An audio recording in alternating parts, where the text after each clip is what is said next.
Hello and welcome to the podcast where good trivia gets rewarded and bad lies are punished. But will we catch the lies? This is What's the Fact. Hello, indeed. My name's Ryan Whittle, and this guy's name is Warren Robertson. Welcome to the show. Yes. Good. I mean, I'm not going to tell them what the topic is. We're just going to No, leave you sitting there no. like a Yes. like This a is plumber comfy. in a snorkel. This is comfy. This is my latest hobby, sort of hobby. Because You mean sitting in your chair wearing a snorkel? That's no, because I'm in Gordon's Bay now, and Oh, the I snorkeling. see. I keep telling people there's this thing. No one's caught on except me. I'm the only one. But like on the other side of the little harbor, there's this row of houses. Then there's like rocks out there, like On the other side of the harbor, there's a row. On the land though, not like out to sea. no, yes, correct. Okay. No, we're not there. So on the yet. land We're side, not the Gordon's Bay is seaside. not the new Dubai. We're not building islands out in the ocean. Okay, all right. Yeah. Yeah. So on the other side of the harbor, on the land, there's these row of houses, but there's rocks like 100 meters out into the sea, but like for 300 meters, and so it makes this natural tidal pool. And I'm the only one Okay. in there snorkeling every I was a little day. bit worried when you said, "Oh, there's a row of houses," and I could imagine you going snorkeling on their pavement. Hi, 'Cause I sorry, could- can I I could just see it, jump in yeah. your? Do you mind if I go in your splash pool for a bit? Sure. I'm Thanks, glad you. man. I'm glad you clarified it because I just arrived and you were wearing a snorkel, and I assumed that was some sort of cocaine binging equipment. Like I assumed, Ryan's taken this whole 150 subscribers thing. It's gone to his head, and now he's binging 18 grams of coke a day. Oh, no, not yet. No. Not yet. Okay. Yeah. No, buy us a coffee. Buy us a gram of coke. Please don't. Please don't buy us Yes, coke. so it's oceans, which is a nice big one. Yes, that's why you're wearing the snorkel. Yes. Because the topic is ocean. Yes, right? I'm thematic. I'm fashionably thematic.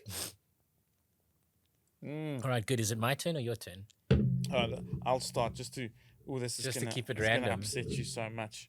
This one's gonna upset you so much. It's This is a brilliant. technical lie, is what it is, and I'm going to No, call it no. now. Yeah, well, we don't know. Right, here's the first fact. Welcome to Oceans episode 13. Joking. It's Oceans. I think it's only Ocean's 11. But it skips one, goes to 13. I don't know why. Those moves are a bit silly. I don't like them. No, because Ocean's 11 is Danny Ocean plus his 11 people, isn't it? So uh, isn't it already Ocean? Isn't already 12 of them?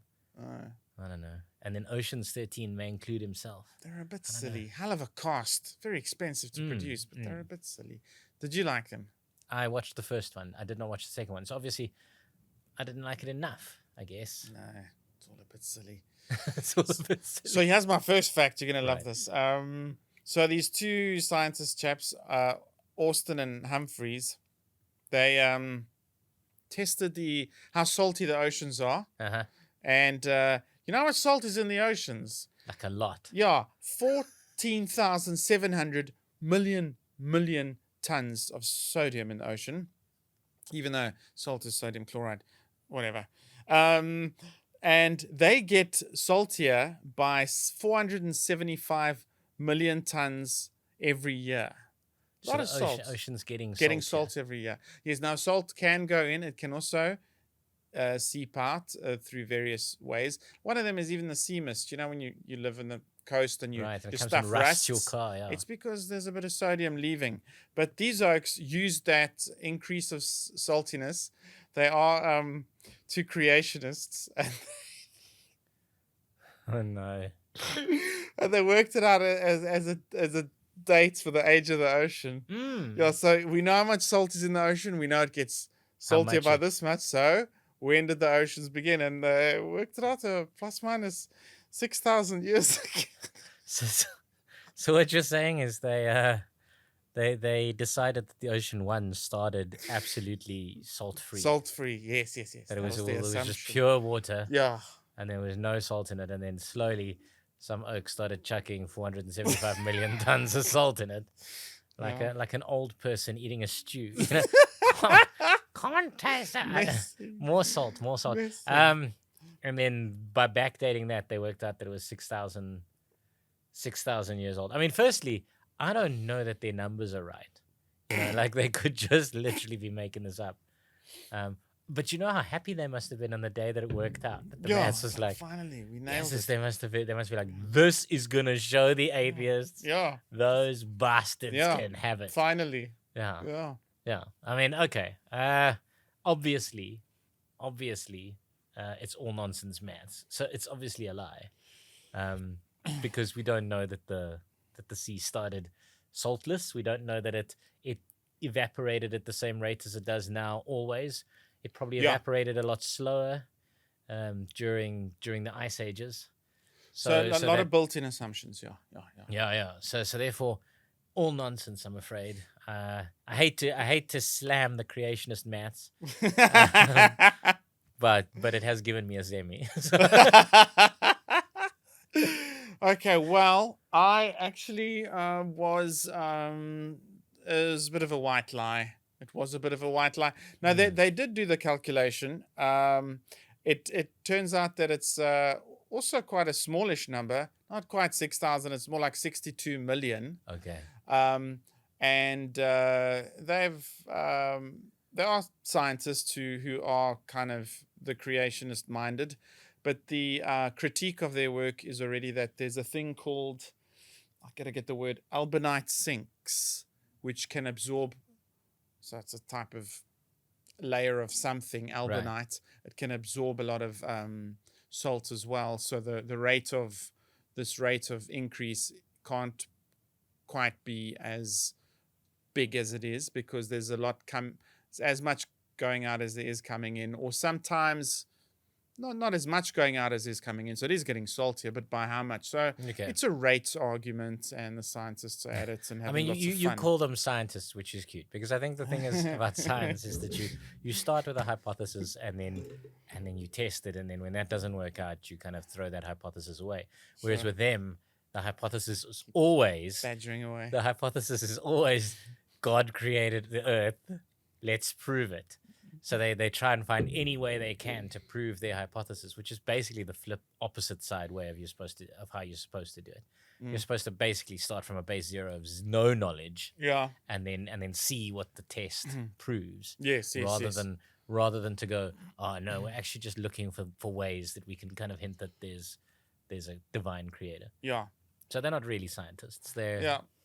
The scientific method must be they're followed. divinely inspired lunatics, probably with very large donors. Did Let's be honest. you say? Oh, Oh, that's did an you say uncomfortable lie. gonads or donors? No. I mean, both. I Oh. think. Both. I think. I mean, we were talking about the Earth, the seas in quite a general way, and the seas are massive. For a starter, like Yeah, they're the massive. Pacific Ocean is wider than the moon, and Jeez. yeah, like the seas, we don't really understand how much of our planet is involved in the seas, and we haven't done as much exploration there as we possibly should have. But what my little fact about the kind of size of this is that the Earth's most remote place is in the South Pacific, right? And my fact is that it is named after a Disney character. That point on the Earth. Oh, it's okay. Not the Mariana Trench, eh? No, no. I No, know. it's a specific point. Oh. What they did was they found a point that's roughly 1,000 equidistant miles away from the coasts of 3 neighboring lands, which means it's the piece of the Earth that is furthest away from any one human being. And it's so far away from these pieces of land and where humans are living that quite often the astronauts, although in the International Space Station, are the ones that are closest to it. Good Lord. So yeah, it's this piece in the middle of the South Pacific, and they named it after a Disney character. So is it the deepest, or just No, the it's furthest just away the furthest away from any land? person. Yeah, any person. If you wanted to get as far away from another person as you possibly could, you would go and you would stand on this particular spot. So there is a No. It's No. just a spot. Yeah, it's just a calculable spot in the South Lovely. Pacific and yet Ocean, named after a Disney character. and it's named after a Disney character. Yeah, That's funny. that's my funny. fact. So you're not going to tell me the name of it, because that would reveal the answer. It might, Spot. What could it be? The Cinderella spot. Why? Because of her. Yeah, she wants to be as far away from her two stepsisters and her stepmother. right? From the three spots. So if the three spots are named after Cinderella's two stepsisters and her stepmother, Stepmother. Yeah. that makes perfect sense. Yeah. If they don't, though, if they aren't, then Even one of those factors is out. yeah.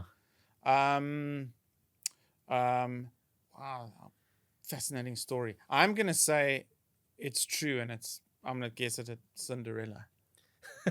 You're throwing that in just for shits and giggles. Just because if you got it, it would be amazing. Because there's tens of thousands of Disney characters by now. You know? Yeah. So what are the chances that you got the exact one that it's named after? Assuming it's named after one. It's called Point Nemo, but it's not named after the fish. The fish and Point Nemo are both named after Captain Nemo, who's obviously a character from Jules Verne books from the 20,000 Leagues Under the Ooh, Sea and the yes. Mysterious Island. Ooh. So both Nemo from the Disney movie and Point Nemo are named after Captain Nemo. There you are. Okay, Nemo. So Yeah. You can get flights on Qantas. They're actually going to Malaysia, but they'll fly over and they'll push you out. They'll swoop slightly lower. They'll push you out at 4,000 feet, and you just plummet straight into the ocean. it must be Australia. Must be one of its closest places. No, it's three random islands. Oh, It's really? three Eh? little tiny Gee islands. whiz. Yeah. No, it's really in the middle of nowhere. It's really like Wow. just this random point in the ocean. Yeah, if you wouldn't want to be dropped there because you've got 1,000 equidistant miles to swim to So- try and so get. Nemo was Assuming you swim in exactly the right direction to land on one of the islands, you're gonna have to swim 1,000 miles. Shucks. Yeah, this is fascinating. I was trying to look up something distance-wise because the vast distances, and I didn't quite get it, but I've got some similar type of things, and it's interesting because the Pacific, it's the biggest one. It's flippin' massive. It's right. It's basically half the planet. It's crazy. But what I liked, this is the captain of the ship in Jules Verne's book 20,000 Leagues Under the That's Sea. right. That makes a bit of a connection to this next Okay. fact. But I'll do that more in the explanation. But my fact is that sperm whales can, in fact, eat things to a depth of 2,000 meters under the sea level. So that's 2 kilometers. They could go 2 kilometers deep and feed there. I mean, I think this might be one of your little Ryan technicalities because as soon as you started saying how deep they can feed, my immediate feeling was about 1 kilometer. So it might be your rhyming. But it's possible that they've found examples of individuals who have been able to go 2,000 meters down. I know that there's a very small whale that is the deepest diving particular whale. I can't remember the name, but it goes to about 3.5 Ks. Really? So yeah, so these guys are serious, and yeah, they go fetching the giant squid down there. I think the sperm whales, right? Wow. That's lovely because that was my connection. Oh, okay, all right. I Yes, see. yes, For yes. 20,000 leagues under the sea. I won't reveal true or false yet, whether if I'm lying or not. But I will say is what fascinated me was the existence of these giant squids, and now they do know that because before they've been popping up on shores and stuff in the modern world or on trawler boats. They were mentioned in that book. Also, Lord Tennyson mentioned one of them in one of his poems, and another quite famous thing mentioned the giant squid. Oh, wasn't the Well, the it was with kraken is supposed to be a giant. the whale? Wasn't the Old Man in the Sea? No. The famous Moby Dick. He fought with a giant squid. Did he? Yeah. Okay. I haven't read it, but Moby Dick fought with a giant squid. Jules Verne mentions it in 20,000 Leagues Under the Sea, and of course, some Lord Tennyson. Excellent. poem. I'm now scrabbling my brain for Moby Dick facts because you said you haven't read it, so that should win me a point. Yeah. So are you saying? I'm saying Sperm it's whale true. 2Ks? Yeah. I'm saying it's true. Yeah, it is true. It is true, and the one dude who's looking for a living giant squid. Uh-huh. He reckons he's been spending like 4 decades looking for it. he reckons Shame, he's because there's a video on YouTube of a giant squid. The guys take this ball. They've developed this bait ball. yeah. It's actually it's lights, and they hold it out on the end of a submarine pole, and they light it, and it does the lights in a particular thing. And it was designed to attract giant squid, and you can check it Does out it on YouTube. and does it work? Yeah, and it works. So they got How video big of are a these live. They things? got a video of a Maybe live wants a giant squid. big, Yeah. monstrous one. Yeah, he thinks he's gonna find them at the it's a At thing the called Ocean Basket on a Sunday night specials night. No, there's a Kaikuru Canyon, which is on south of New Zealand, South Island. That's a place where plenty sperm whales go to feed, and because the connection between sperm whale and giant squid is they found one in a sperm whale's stomach, which is great. Yeah. And there's often they He find just them nailed with, it. He just charred a giant squid. yeah, they find them with scarring on their skin from the tentacles. Yeah. Because So, they've yeah. got weird things on their tentacles. Yeah, well, the tentacles can kind of hook on and yeah, That's I frightening. guess injure the sperm whale. So yes, I did not know that whales can go 2 k's down to feed, while sperm whales. Now Yeah, you're alright. saying there's other ones 3.5. That's Yeah, mental. there's another one that goes really quite a bit deeper than that.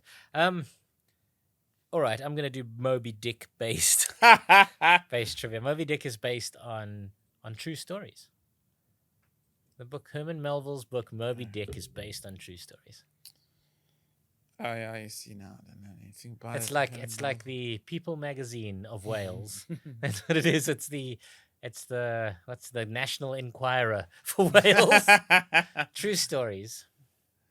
Look, I do know that ancient mariner tales are quite like larger than life, and all of that stuff, and sea monsters and that sort of thing.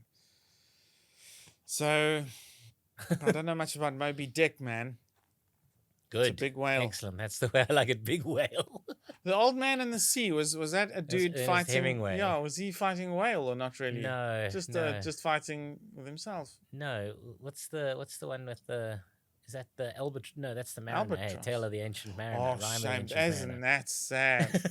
Oh, that is so Water sad. everywhere, not a drop to drink. Oh, No, I dear. don't know Old Man in the Sea. I should read it because Hemingway's got that reputation of being a boozer and a wild man. You know, we were saying like Wilbur Smith in one of Yeah. the previous episodes. He's got that same. He was of- in East Africa hunting a lion. And That's right, shit yeah. like But that.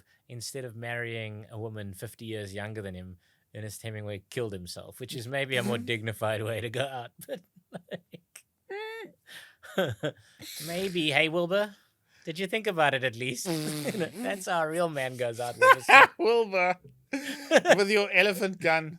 Yeah. Yeah, Chukutela. That's the elephant's name in A Time to Die. It's now the second episode you've made that particular fact. But anyway, so Moby Dick's based on true stories. That's my Good fact. bloody grief, man. I mean, does that sound like a fact I could have just made up on the spot, perhaps?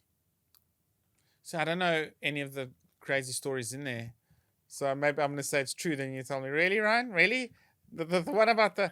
But I'll say yes. Moby Dick's all based on things that really could happen. No, hang on. Your Things that fact's could true. happen aren't a true story. Things that did happen are true stories. This is a very important fact for when you're choosing whether you think it's right or wrong, because I'm saying it's based on true factual stuff. Moby Dick. Yeah, it's about a giant albino whale, the white whale, Oh, yeah. and Captain Ahab's, relentless quest to catch the beast. Sure, it's true. Moby Dick is based on true stories. All right. I mean, it's true. Really? Yeah, it's true. Because there's two stories that they reckon it was based on. The first, a real life whale by the name of Mocha Dick, and we don't know why he changed the name from Mocha Dick to Moby Dick for his book. But off the Chilean island of Mocha, there was sailors would often encounter the 70-foot albino sperm whale, Jeez. and it was known for swimming amongst the whaling ships.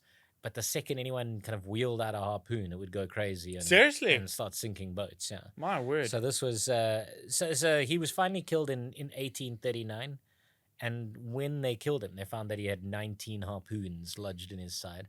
So they reckon this is the main inspiration for Moby Dick. But There was another incident on November 20th, 1820. The Nantucket whaling ship Essex was rammed and sunk by a huge sperm whale.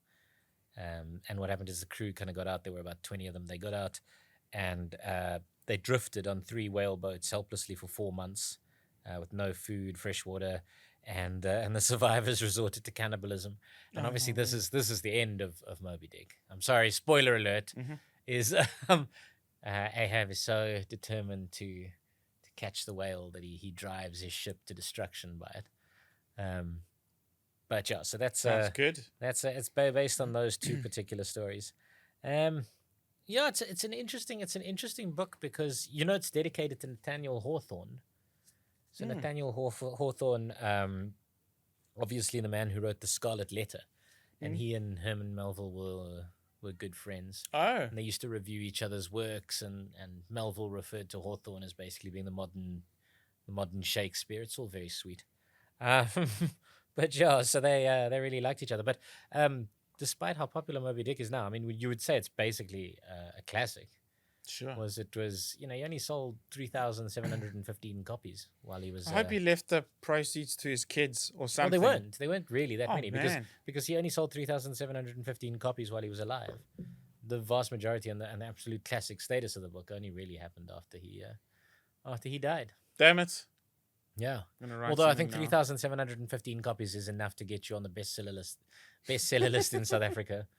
Like I reckon South Africa's best-selling books are probably at about 5,000 copies sold. I'm talking about Spud or whatever. Yeah. So he would have been a famous author had he been South African rather than American. Shame. But I do think that the whale story is a success story.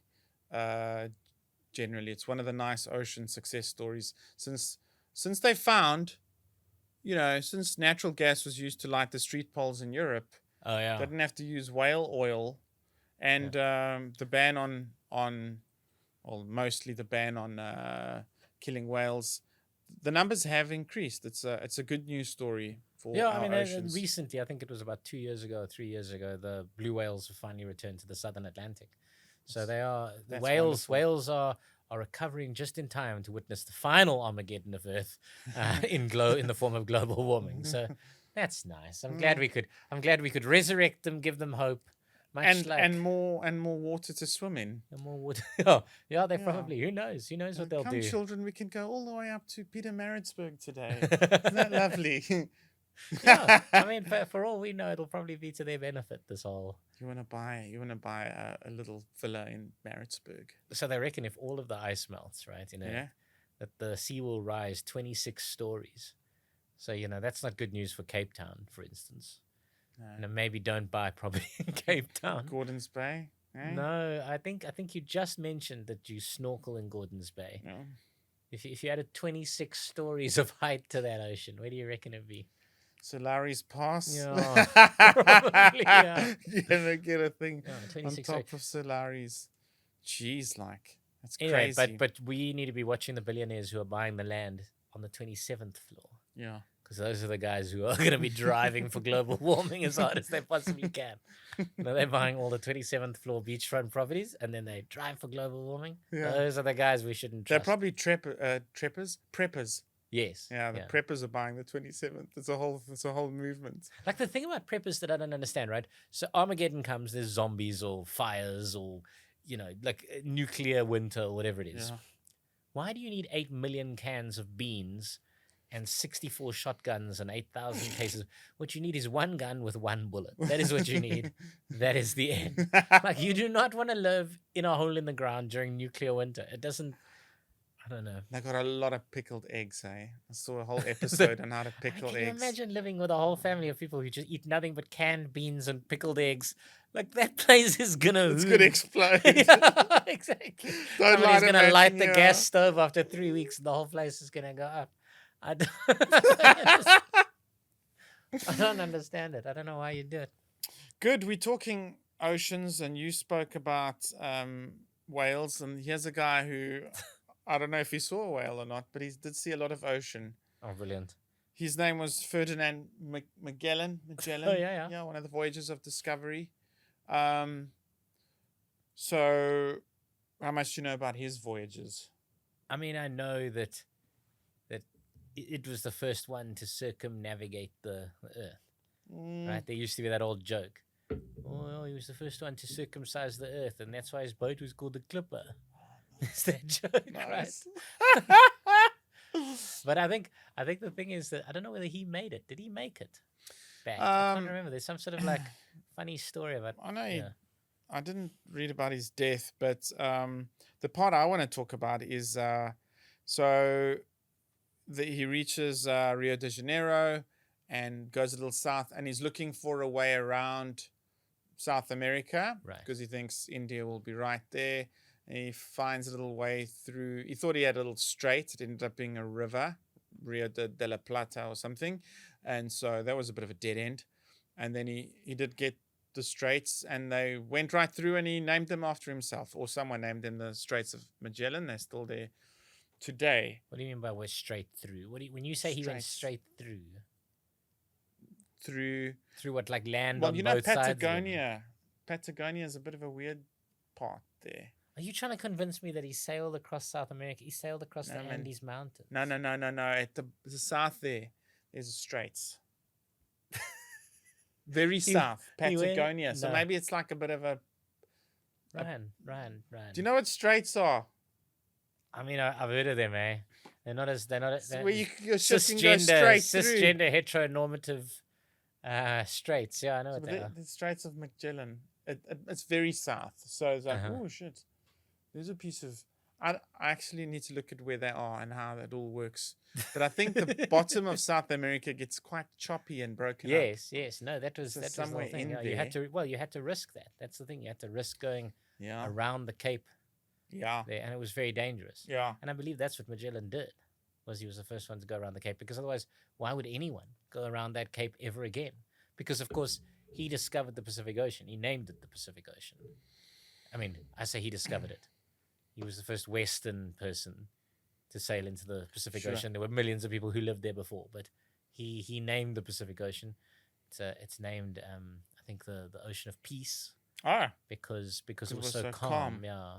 After he went south of South America, so he didn't take any kind of, I don't know, straits or river or some shit through the continent. He had to go around it.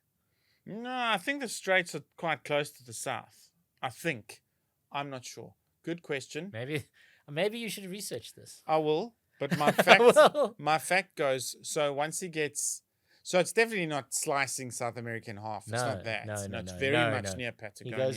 He goes around the bottom edge through the storms. Yes. But so he gets to the other side. He's in the Pacific, the other side of the continent, and he's like, all right, onward to India. Shouldn't be more than 3 or 4 days. Right. My fact is, it was a lot more than 3 or 4 days. It was 5 times as much. It was vastly more than 5 times. It was 25 days of sailing. 25 is 5 times 3. Yeah, is that what you're saying? Call it 5 times as much. Yeah, 25 days. Call it 5 days. 25 days of sailing. So it's at least 8 times as much. Well, because 3 days, if you thought it would be like 3 days. No, but round it off to 4 or 5. Oh, so 4 or 5. Yeah. So then it's 5 times 5. Yeah, okay. 5 times 5. Yeah. No, it took him much longer than that. 25 days of sailing. I think they got. I don't know. I think they had a lot of stops. I think at some point they stopped for like 3 months or 4 months in Philippine Islands. And well, yes, there was that, but they'd reached there by then. So I mean, no, they hadn't reached India by then. No, not India. So my fact is, no, not India. Because they will have had to have gone up the coast and then cut across. No, but not. I'm saying India, but actually till they reached the next bit of land. Oh, I think it was not an island, but the next bit of continent. So you're saying the next bit of land was 25 days away? Yeah. And so what happened was they ran out of food, ran out of water. Oaks got scurvy. 30 people died. They think he survived because he had quince preserve. Nah, I'm going to eat my jam. My marmalade. Can we get some jam? Fuck off. It's my jam. Leave me alone. I'm going to eat my jam. I mean, that's captain's privilege, isn't it? Quince preserve. Yeah. Why would you give anybody else your quince preserve? Fuck them. They didn't think to bring their own quince preserve. They must fuck off. It's quite a story. There was an attempted mutiny of one of his ships. This is, before they went through the Straits of Magellan or something. There was winter had arrived. So it's obviously freezing in the south of South America, that Patagonia vibe. Winter freezing, so they had to harbor up for like 6 months. That's crazy. And then after that, a bit of a mutiny attempt. And the two oaks who were found guilty, the one was beheaded. Oh, nice. And the other one was sentenced to be marooned. It's a bit shit. Yeah.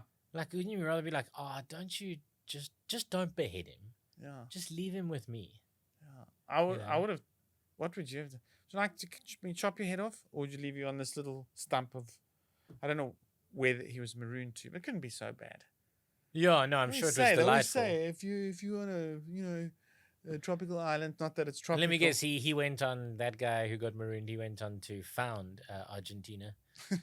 His name was Genti. Yeah. So they named Argentina after him. Right. Of Genti. Yeah. No, so rough times if you're a voyager of discovery.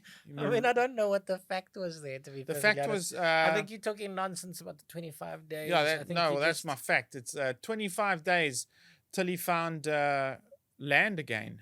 Okay. From thinking, 3 or 4 days till we hit the Indies. Right.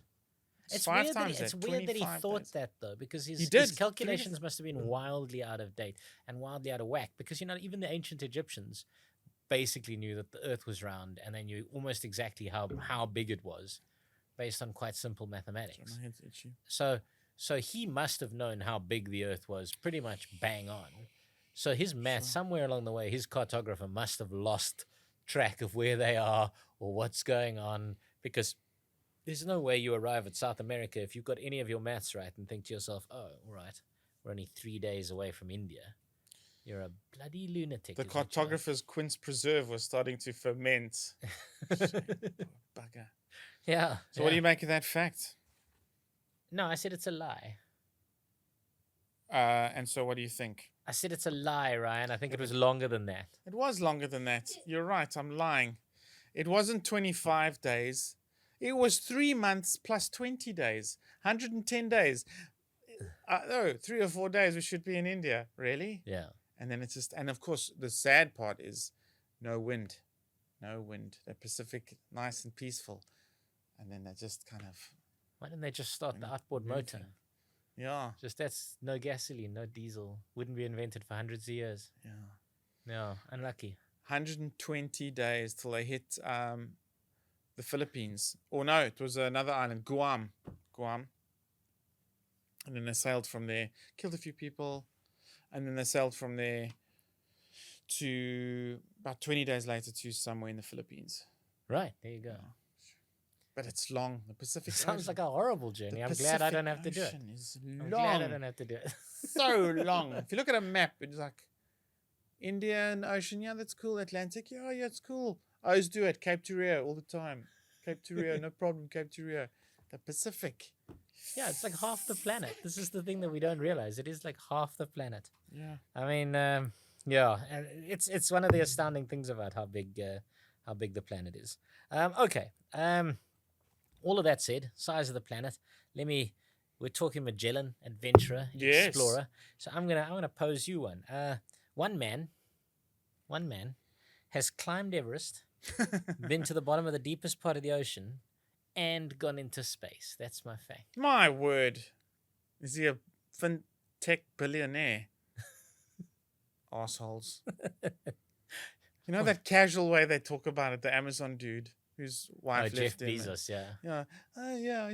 I phoned my brother up. I said, hey, you want to go to space? And then his brother's like, yeah, I remember you phoned me. It's like, hey, my brother phones me and like, you want to go to space? I'm like, are you crazy?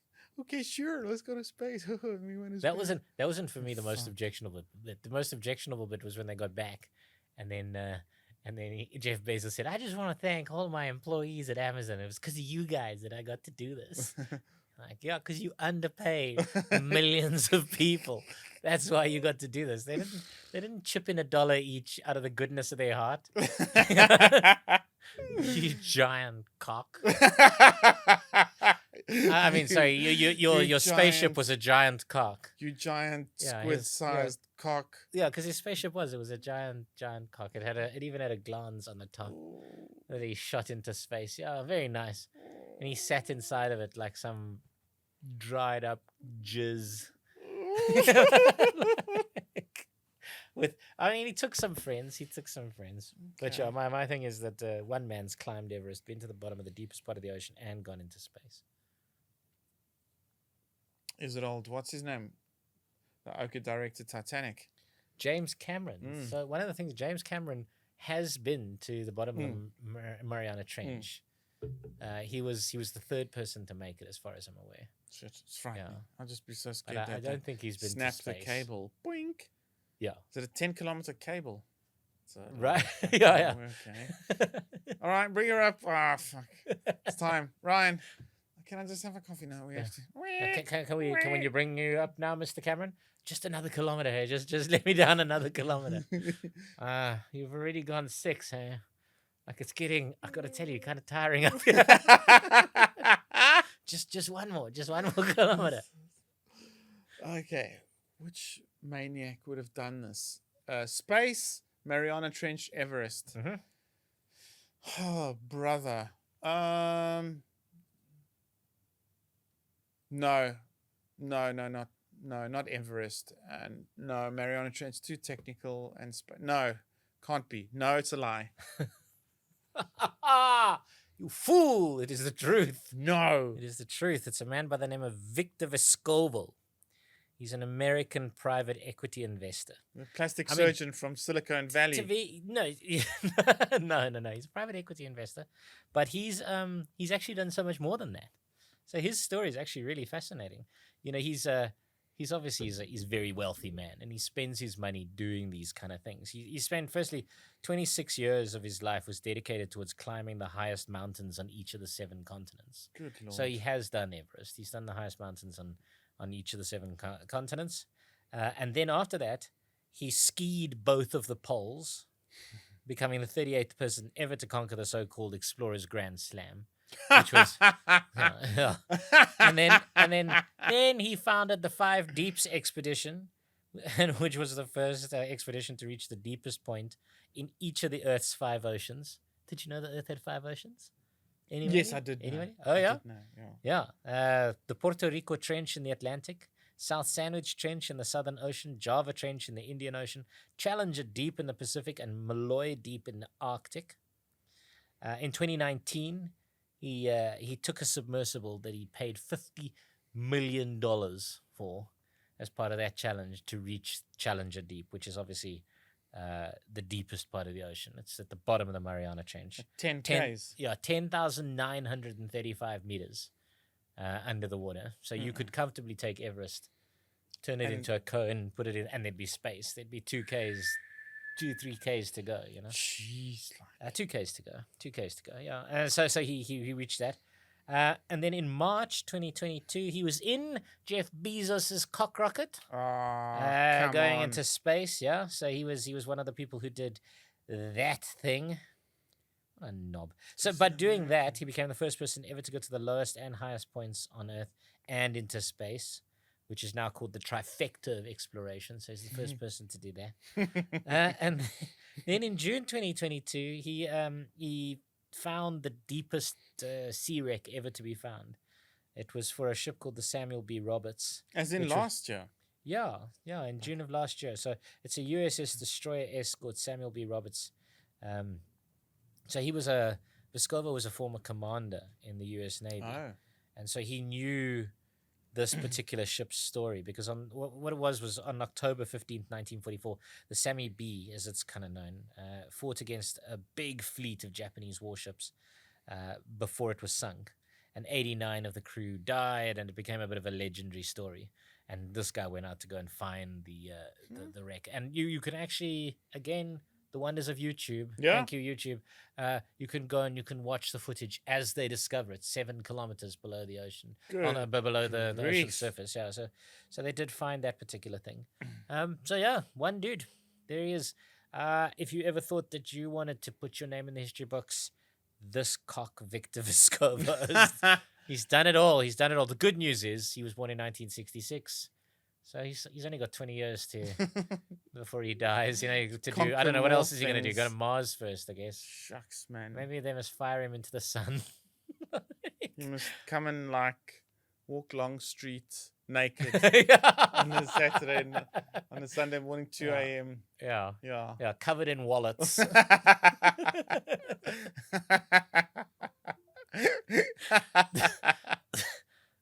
Yeah, you think you're tough. You think you're tough, but Yeah. here's yeah. an official challenge, We'll Victor show you. Vescovo. Yeah. Come and walk Long Street on New Year's Eve, naked, covered in wallets. You've got to walk from the bottom down there by Strand Street all the way up to the Yeah. top, Yeah. and you've got to buy a pie at the engine garage.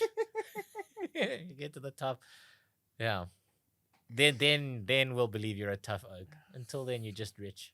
Victor Vescovo. Yeah, it's a legitimate guy. I mean, you gotta be at least kind of impressed. No, I mean, he's probably spent hundreds of millions of dollars. How many houses could he bought? How many poor people could he afford, fed? But I'm talking Yeah. about him. I wouldn't be talking about him if he paid for houses. I can't name a single guy who bought like 500 houses for people. No, not one. People aren't interested. People on the internet, they don't care. They don't care. They want to hear about the billionaire that went to space. They don't give a shit about the guy that built houses. That the analytics just dropped right off. There's 5 people who left just in straight up disgust with that. No. So what about Shame on you for still being here. Vladimir Lenin, Joseph Stalin? They built houses. Yeah, they did. They did, didn't they? Lots of Siberian houses for the prisoners that they were sending there. Yeah. Anyway. So it's been all sorts of fun things about animals and far places, and now I'm going to talk about a bit of a shitty story of the oceans. The whales was a good story. Plastics not so good. Right. Plastics in the ocean. Right. Do you know about this thing called what's the word? Is it gyre? There's like each ocean's got its own little Oh, right. gyre. Yeah. And it's this little current system in there. And there's a thing called the North Pacific garbage patch. It's gyre. the North Pacific garbage patch. Yeah. That's There's good. also I'm glad North- it's in the north. There's also a North Atlantic one developing as well. Good, I'm glad. It must be in the north. Northern Hemisphere is awful. They're just so terrible up there. There's Northern Hemispherians. Yeah, and we've all Really? now got microplastics in our bodies because it's breaking down in the Yes. water. And That's what's happening. But the fact around this, thanks. Thank you Deeds, very much, Thank you. Deeds. Oh, lekker, bro. Thank you. Fact around this that I would like to say is that they reckon since 1950, 9 billion metric tons of plastics have been produced. And my fact is that this is all a fact. This is all my fact. okay. 9 billion metric tons of plastic have been produced since the 1950s, and 7 billion of those are no longer in use. That makes sense. Because what do we do with it all? What do we do with it? Wow. Bill Bailey They're proposes that they're we... in the North Pacific. Yeah, no. Bill Bailey, the comedian, British comedian, he proposed that we actually don't know why we're here. The meaning of life. Mm? For all we know, the Earth could be sentient, and we could have been developed by the Earth in order to make it plastic. We don't know. That could have been our sole use on this Earth, is to Because- make plastic. Because what we're doing basically is one day it's going to be a lunchbox for a giant cosmic thing that goes to school every day. Then you'll have a lunchbox. Nothing else in it, but you'll have an empty Nice. plastic lunchbox. Well, the Yeah. whales. There's still plenty of whales Yeah. out there. Lunchbox Okay, full of whales. whales. Delicious. So I mean, what that means is this: if my fact is true about 9 billion and 7 billion no larger in use, so that's A lot of free R- plastic out there. yeah. So that includes doesn't include stuff that's been incinerated or recycled. Just it's not being used. Yeah, I can believe it. It's a lot. Yeah, no, I think you're telling the truth. I think you're telling the truth. I think you're trying to shock people of this podcast to change their lives, go vegetarian, start smoking more marijuana, live in a yurt in Noordhoek. I reckon that's what you're driving at here. I am. And what's more, you can make chess pieces out of plastic bottles like I do for fun. Not finished yet. I'm making a set Oh, good. out of recycled Is that how you're material. planning to make money off of this podcast? Is selling Selling my everyone a chess plastic pieces. recycled chess? Yeah, I mean the pawn is like it's a water I don't want to bottle. know what the porn is made out It's of. a water bottle. Let It's me tell my disgusting. pawn. I know what it's made out of, Let Ryan. me tell my pawn. Does it come with It's batteries? a water bottle on top of a yogurt tub. Oh, I see. So this is quite large chess pieces that you're Yes, they're making. going to be quite big. Yeah, my Okay. pawn is going to be this size. That's too much porn. Some might say you have too much porn. You're spending too much time making porn, Ryan. I don't think the people at your church would like to hear about how much porn you're making. So yes, that 7 billion sadly is either in landfills or has been tossed into the ocean, and only 2 billion of the 9 billion metric tons of plastic are still being recycled and shit. Yeah, I think of that 7 billion, 6 billion are the trinkets that they put in Christmas crackers every year. I think that's where the 6 billion is just those rubbish things that nobody uses. Yes, I love, yeah, fuck man. But that, you know, it's a large percentage, like almost as much, maybe 40 or 50% of the plastics of the dump, the North Pacific plastic, is synthetic fishing nets.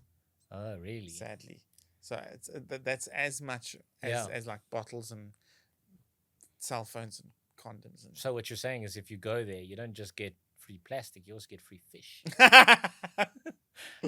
I know that they've sent ships out there to clear this thing now, and they are. You can follow them. They report on how much they dug out of the garbage patch every single year. Or every day they dig out this massive amount. I don't know what they do with it all. Yeah, but they're digging it out of the ocean. And then there's been this other surprising discovery recently of a bacteria that eats plastic. My word, that's good news. So I mean, that's really good news if something comes of that. But I think the plastic's got to sit in the sun for a very long time before the bacteria starts eating it. But it is something. It's better than nothing. I mean, I started researching this because I was looking for this thing called Plastic Island, but then I got sidetracked. Have you heard of Plastic Island? Is it an island in the Pacific where the bottles have just washed up on? I don't know anything about Plastic Island. It's not Plastic Island. I've never heard about Plastic Island. There's this North Pacific. But is the North Pacific garbage patch, is it growing or is it shrinking? Well, are the guys clearing it? Do you know how big it is? No. It is. You know how many Texases you can fit in there? How many Texases? 2. Do you know how many Frances you can fit in there? Hang on. That's 2 Texases with only 1% of the school shootings of the actual Texas. That's amazing. That's really good.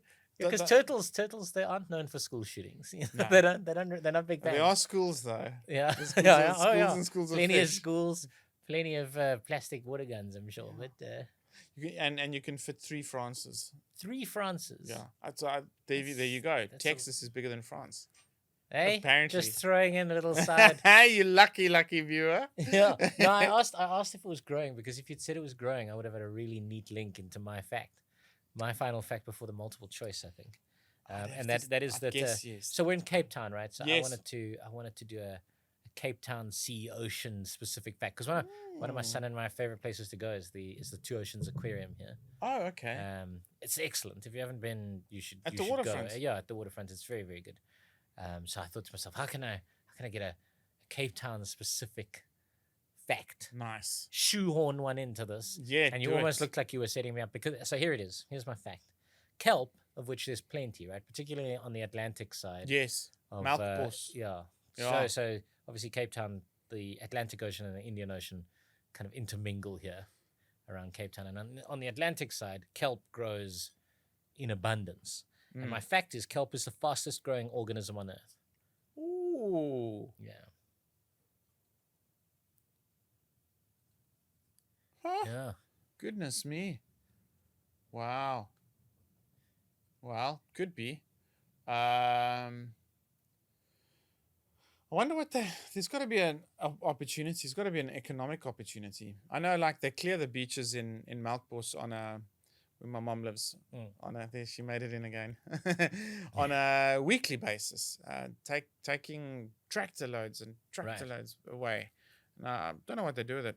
There's got to be an economic purpose. They form a bed for Helen Ziller.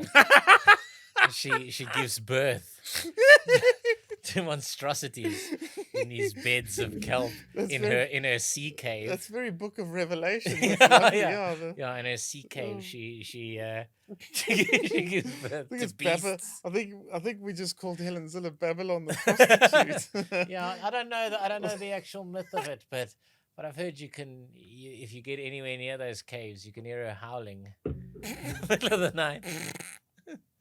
And children disappear from that area. They don't say why. Nobody's the media here in the Western Cape is covering it up. Kelp, fastest growing organism. Okay. What else grows fast? Ferns, do they? I don't know. Tomatoes, cherry tomatoes, fastest growing. What do the Italians say about growing zucchini? Someone who grows a zucchini will always have too much zucchini. I mean, this is true of basically anything, right? Like if you've got an avo tree, somehow you have too much avo. That's good. That's a lovely Yeah. thought. Remember that time I lived in that cottage in Hillcrest?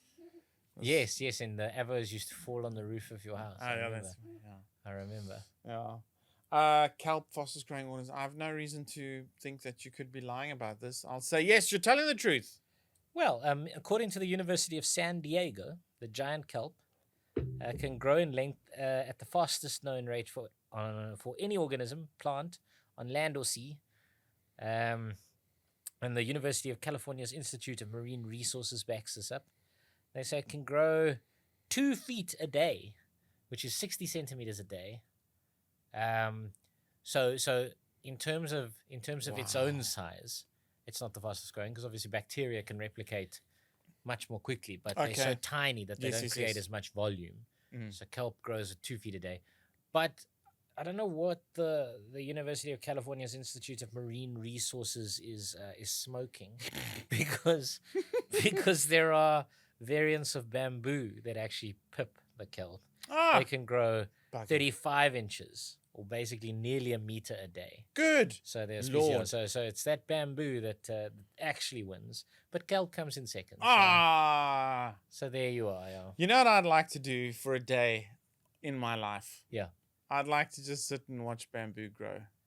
I'd like to actually sit and watch. Yeah, like in the Vietnam Yeah, prisoner of war sense, where they planted underneath you and then. No, not really.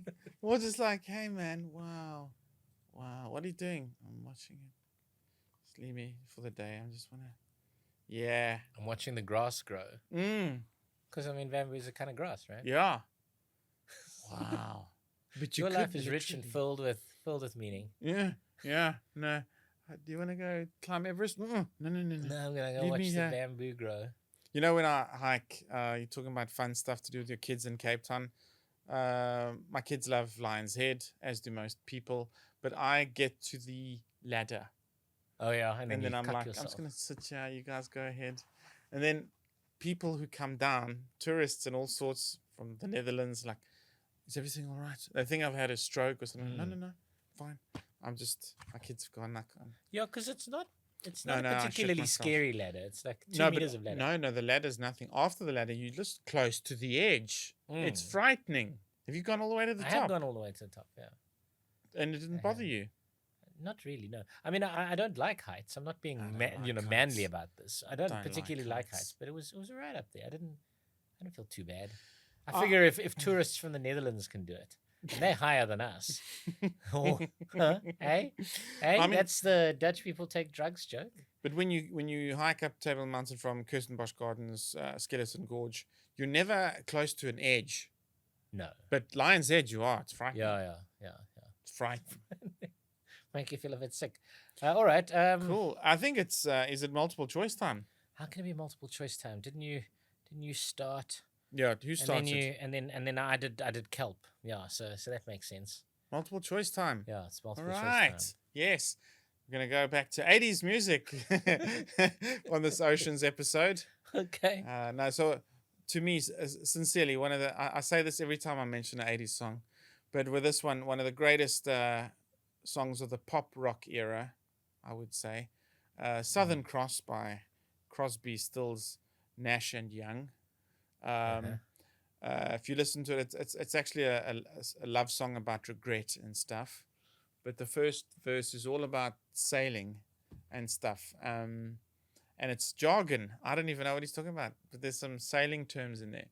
But I want to know which ocean is he sailing So in Southern Southern Cross, Cross. Do you right? know the song? Crosby, Stills, Nash and Young. Sing it for me, Ryan. What the chorus? Yeah, sing any part of it. Because the chorus, I'll tell you. Think about how many times I have fallen. Spirits are using me. Larger voices. This is the bridge. Was heaven brought you? Cannot be forgotten. Yeah, we come chorus. Hudson, cause I have been around the world looking for that woman, girl, who knows love can endure. And you know it will. It's got a lovely like guitar. Dun, dun, chicka, chicka, dun, dun, chicka, chicka, I dun, sort dun. of, yeah. Yeah, I mean, Southern Cross. I sort of got. Then Thank you, that Ryan. verse is when you, That then really helped me. the last verse goes, when you see the Southern Cross for the first time. That's like it mentions the Southern right, Cross. because obviously the Mm. Southern Cross is then in the Southern Hemisphere, right? Yeah, so And you're asking which my multiple ocean? choice is like, so obviously it's easy multiple choice because I'm just going to mention the oceans. Is it the Atlantic, the Pacific, the Southern, the Indian, or the Arctic? There's another one, eh? What? No. No, it's Atlantic. You've missed the Atlantic. You said, I think you said the Arctic. I'll give you twice. 5 options So because it's there's the 5 Atlantic. oceans. It's Indian, It's the Atlantic, the Southern Ocean, yes. Indian Ocean, Yeah. the Pacific, And the and the Arctic. Arctic. Yeah, so So which it can't ocean? be the Arctic Ocean, right? You think? Because it's Southern the Cross. Antarctic on the south. Yeah. Yeah, so Southern Ocean is So in the it's got to be south. southern. So it can't be the Arctic. Now, Oh, you want some more clues from the So song? there's Southern This is like, Ocean. come on, no. so there's Southern Ocean, there's Indian Ocean, Pacific, and Atlantic all come into the Southern Hemisphere. But now he's what? He's He's in. where is he from? Well, okay, well, the They're song. Americans, aren't Yeah, they? so the first verse, which has got the sailing John goes, got out of town on a boat going to southern islands, sailing a reach. I don't know what that means.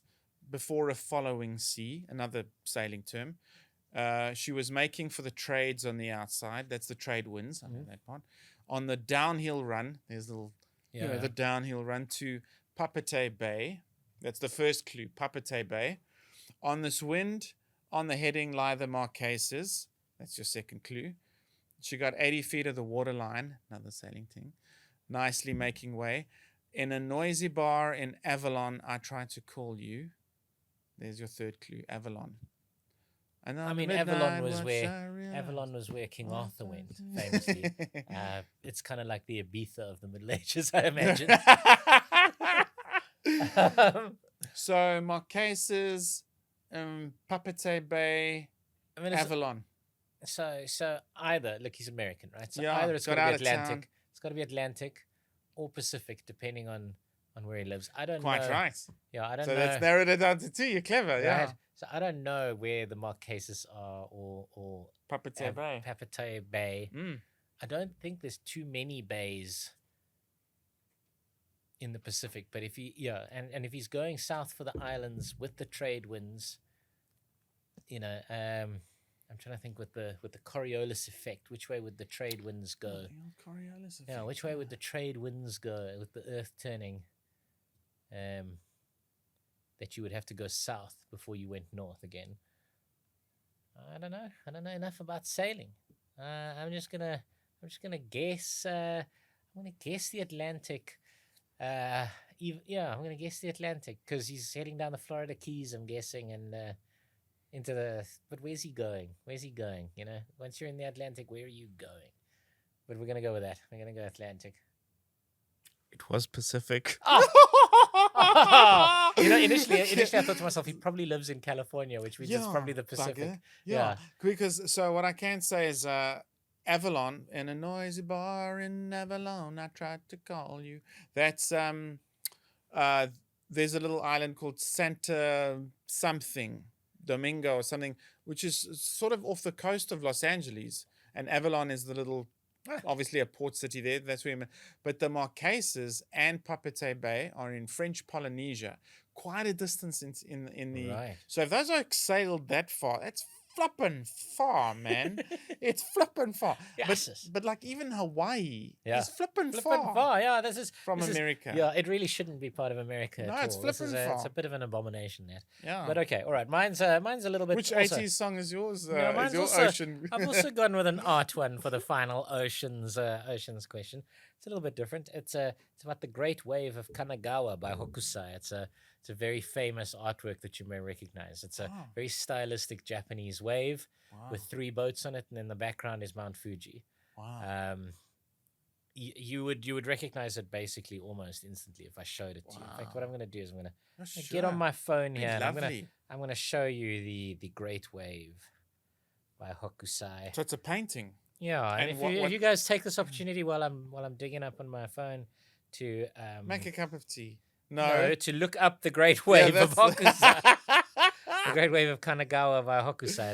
It's that artwork Oh, there, that's beautiful, man. right? So it's that one. What era is that? So he is 1700s, late 1700s. Jeez, so. that's lovely. So this now it's a very famous artwork,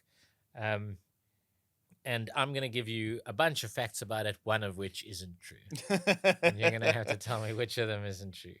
So, Katsushika Hokusai had more than 30 names. That's fact one. He was 70 years old when he painted his seminal series 36 Views of Mount Fuji, of which the Great Wave of Kanagawa is a part. So it's only one of the 36 views of Mount Fuji, Wow. but it's by far the most famous one. The work's actual title translates to Under the Wave of Kanagawa, so not the Great Wave of Kanagawa as everybody knows it as. Mm-hmm. And it's estimated that 900 prints of the Great Wave exist. So those are the because it was a woodblock print. It wasn't a painting. It was Sure. a woodblock print. Yeah. Did you learn about this on your trip to Japan? when you were No, young? no. I had not enough money to learn anything. I flew there, I landed, and then I accidentally spent 2,000 Rand on a taxi ride because it was my first time overseas at all, right? And I didn't know how far Oh. away the airport was from the center of Tokyo. And Tokyo is massive, right? And the airport's like way outside of it. So I went to the taxi guy and I was like, hey, can I get a lift? Because I didn't know about undergrounds and stuff at that time. I was an idiot. I was young. I went, hey, can I get a lift in a taxi, please, to my hotel? And he went, yeah, sure. And then he just, yeah, no, I mean, he didn't say, yeah, sure. He probably said, hey. and then he drove me and drove me and drove me. I felt like I was driving to Durban. And at the end, I had to pay. And this is, bear in mind, this is 2002. I had to pay, which was the equivalent of 2,000 Rand.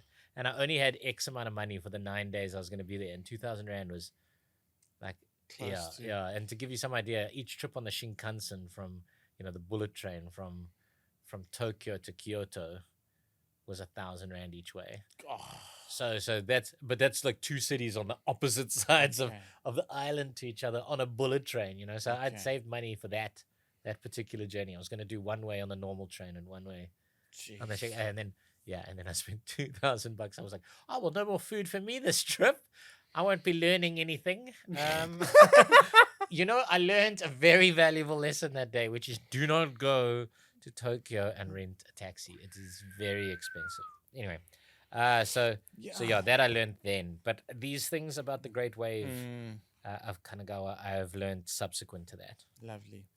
I think so they all sound quite reasonable, Yeah. except the thing about he had 13 names. So Katsushika Hokusai had more than 30 names. I'm going to say that one is not true. The rest are plausible. And He was very 70 nice. years old when he painted his seminal series. Yes, 70. It was not. It was called Under the Wave, not Of really the Great Kanagawa. Wave. Yeah, so if you actually translate the Japanese name, it's called Under the Wave of Kanagawa, not the Great Wave of Kanagawa. And it's estimated that there 900 prints of the Great Wave exist. Yeah. Yeah. So, what did you say about the wooden thing? Yeah, so it's a woodblock print. So you Okay. you carve it onto a thing and So then they you did print back it. then. Yeah. So that's why they reckon there's 900 prints of it available. Yeah. And that's actually one of the reasons why they say it's so famous is because it's been printed so many times. Ah, Yeah. Yeah. 900 times is what they say. Yeah. The last time I encountered ancient printing things, it was the American Civil War episode where the massacre of Boston was made into a Right. Yes. print thing. Yeah. Yeah. Yeah. Big deal. I think, Big yeah. deal. All right, good. So no, he didn't have 30 names. I mean, yeah, he went by more than 30 names throughout his career. So he didn't have 30 names in one thing. I was misleading you a little there. Shunro, Sori, Kako, Taito, Gakyojin, Itsu, Manji. There's loads of names. But then, the what's a end- name in Japan? Is it a title? What, like, why was that okay? No, so he just changed his he name. changed his bloody name. No, he changed his name a lot, yeah. But when he died, he was going by the name Gakyojin. So he said of that name, he said, I used to call myself Hokusai, but today I sign myself as the old madman, the old man who's mad about drawing, and that's what Gakyojin means.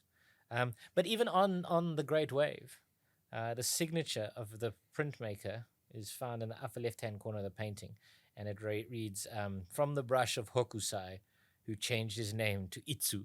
So already by the time he'd started printing it, he'd already changed his name. So yeah, he went by more than 30 names over the course of his life. It does actually translate to Under the Wave of Kanagawa. That's true. It's not the Great Wave of Kanagawa. He was 70 years old when he painted his seminal series, 36 Views of Mount Fuji. So when he died on the 10th of May, 1849, at the age of 90, he was on his deathbed, and he's reported to have said, if heaven granted me just 5 more years, I could have become a real painter. Yeah, he was convinced that he would live to 110, and that's when he would paint his best work. But yeah, so it's estimated, in fact, that between 5,000 and 8,000 prints of it were made. So it's a little bit of a technical miss there, but way more than 900. They reckon he sold thousands of these of the entire series, made a lot of money off it. My Yeah, word, at the age of 70, people. So keep trying. so Don't give up. nice. But that there was an artist selling stuff and making an F ton. Yeah, Even back he then, was, from his he was from making his work. bank. he was rolling in the dough. But the change in name, this is worse than Prince, and the artist Yeah, he formerly didn't care. known as Prince, and then he just changed his name all the time. Clearly, he wasn't particularly attached to his name. Yeah. Anyway, quite interesting. I suppose that's what it's about at the end of the day. Oceans, lovely painting of a wave. Yes, I mean it's not nice just way a to lovely end that. painting of a wave. It's one of the most famous ocean. The very few paintings of an ocean or of the sea that are more famous than that particular one, Ryan. I'm sorry you didn't recognize it. I mean, maybe there's a Turner. There's a Turner of a ship, and it's a famous ship. It's Admiral Nelson's ship or something. And people are now shouting and swearing and throwing rocks at their TV. Maybe it's impressionable But- to you because it was hanging from the taxi guy's rear view mirror. No, A it's a little- very famous artwork. There's in fact many parodies of it exist. There is a parody, I think, containing the Cookie Monster as the wave. Yeah, and the hand with a cookie is the counter wave coming back the other way. Yeah. So it is a painting that most people, Ryan, will have recognized. Lovely. There you are. Did There you are. recognize it when you made your cup of tea and Googled? Anyway, we're gonna go Thingamajig? so Ryan can snarf 18 grams of coke through his snorkel. I'm going to go and dive amongst the poo and wee Of Gordon's Bay. Oh, lovely. Thanks for watching. Thank you. Subscribe, share, tell your friends. Have a lovely day and evening and morning. Yeah, cheerio. whatever. Like rest of your life. Good time.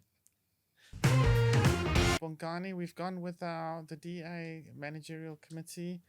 We've gone personally to Kalk Bay Power Station, and we've had a look, and yes, it's flowing at about 4 metric tons a second raw sewage into Kalk Bay. And that's just the DA executive committee.